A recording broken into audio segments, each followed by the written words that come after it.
Culfa rayonunun Bənəniyar kənd sakinləri suvarma suyunun ədalətsiz bölüşdürülməsinə etiraz edirlər. Onların sözlərinə görə 2 kanal vasitəsilə kəndə gələn suyun böyük hissəsi vəzifəli şəxslərin əkin sahələrinə yönəldilir.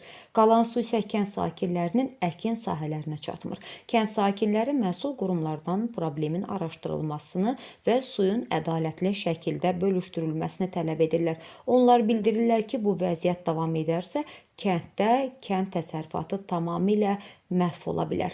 Qeyd edək ki, xəbəri gündəlik Naxçıvan səhifəsi paylaşıb. Səsləndirilən iddialarla bağlı qarşı tərəfin də mövqeyini işıqlandırmağa hazır. Ancaq vəzifəlilər açacaq, bir həftə özlərinin üçün su varacaq, bağlayacaqlar. Ancaq gedəcək onların üzümçülüyünə, nə bilim ağaçlarını. Mənim başım çıxmır, bizə nə xeyri var sizin üzümçülüyün ki, orada qupquru taxıllarımız, yoncalarımız, ixtiyarımız yox ki, durba yerimizin içindən geçir, onu açaq su varaq. Nə taxıl qoyurlar açaq, nə mal heyvan saxlaya bilirik. Hara ərzə yazırsan, baxan yox.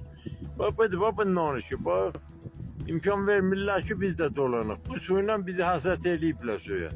Bənəniyarın gölünə görə nə qədər su girir. Bax, 2-3 belə də o bir kanaldan gəlir. İndi çəkədən baxın. Bu da ikinci kanaldır, bax. Baxın, az qar daşa. Kanaldaşa bir belə ötürüblər o birinə, bax. Bax, doğulub, bax, daşır, bax oradan. Kanal az qar daşır, duruba tutmuşdur.